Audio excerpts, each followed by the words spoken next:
Amis randonneurs, bonjour. Pour les vacances de la Toussaint, nous avons décidé de partir dans le Marais Poitevin. 10 jours.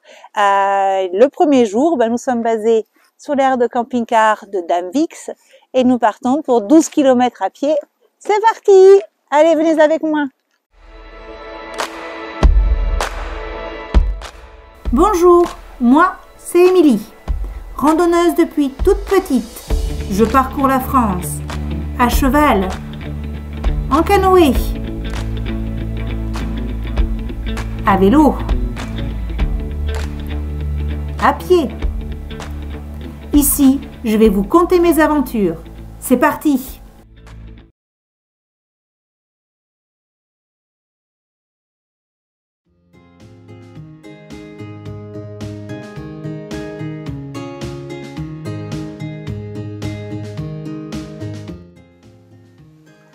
Nous sommes sur les bords de la petite Venise verte.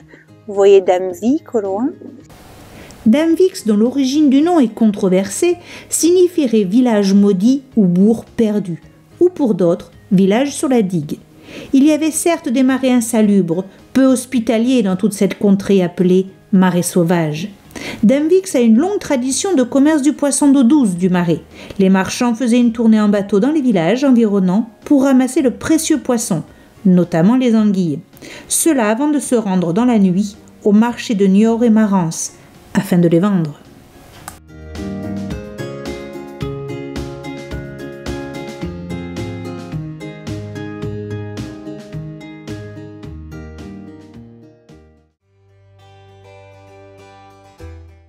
L'église de Damvix est placée sous le patronage de Saint-Guy.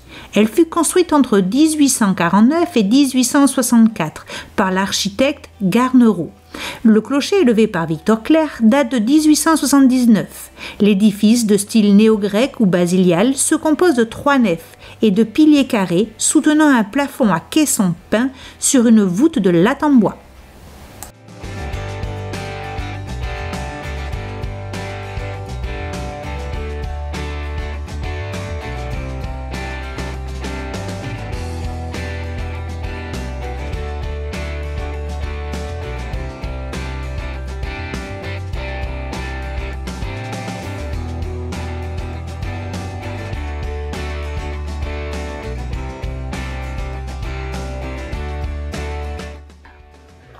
Ouais, une voiture toute neuve, à part quelques traces de rouille.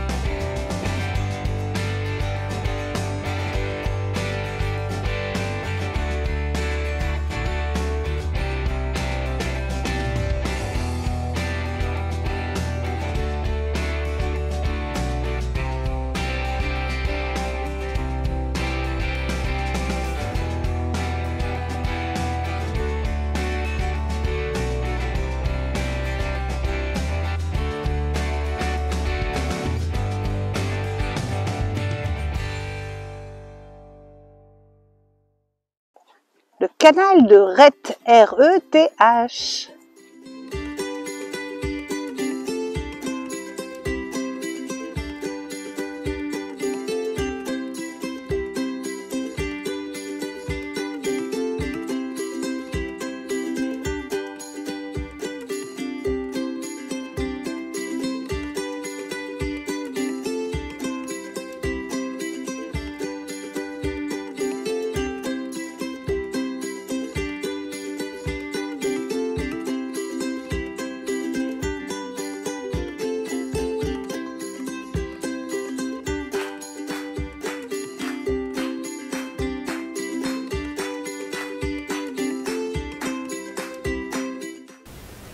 Le Marais Poitevin est une région naturelle entre le département de la Vendée, des Deux-Sèvres et de la Charente-Maritime. Il s'étend de Niort à la pointe de l'Aiguillon. Aménagé par l'homme dès le XIe siècle, le Marais Poitevin est composé de 3 grands ensembles liés à son fonctionnement hydraulique. Le marais maritime, le marais desséché, que nous verrons plus tard, le Marais mouillé où nous sommes. Des milliers de kilomètres de fossés, canaux, rigoles creusés, des millions d'arbres plantés pour fixer les berges, autant de témoignages d'une relation étroite avec l'eau.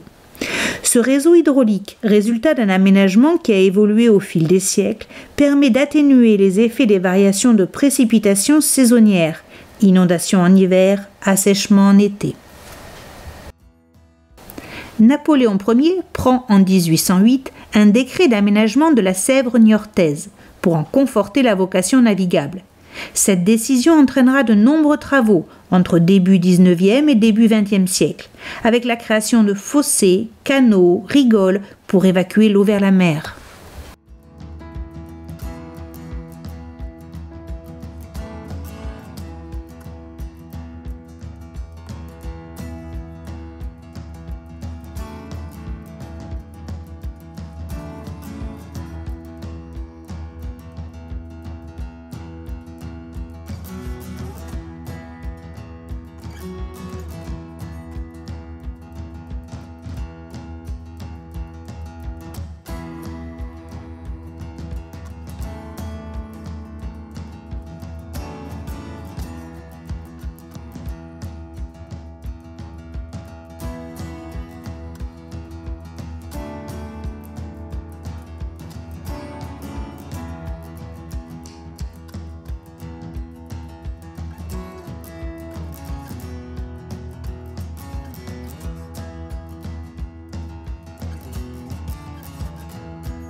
Ces écluses constituent un nœud hydraulique remarquable. C'est le point de convergence des principaux cours d'eau du Marais poitevin, où Deux-Sèvres, Charente-Maritime et Vendée se rejoignent.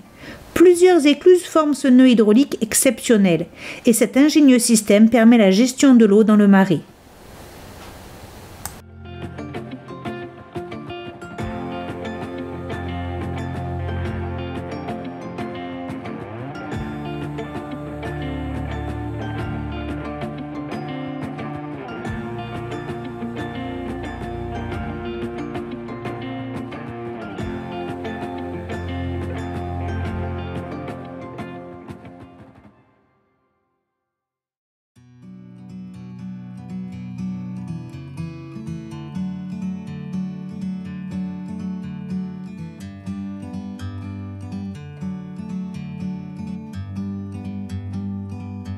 Like a bird on a tree, I'm just sitting here. I got time, it's clear to see. From up here, the world seems small. We can sit together. It's so beautiful, you and me. We meant to be in the great great outdoors, forever free.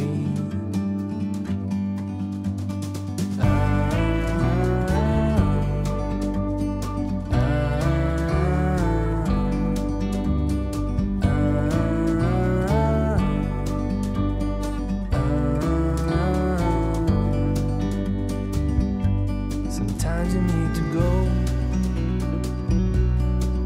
and take a step back to see the truth around you. From a distance you can tell.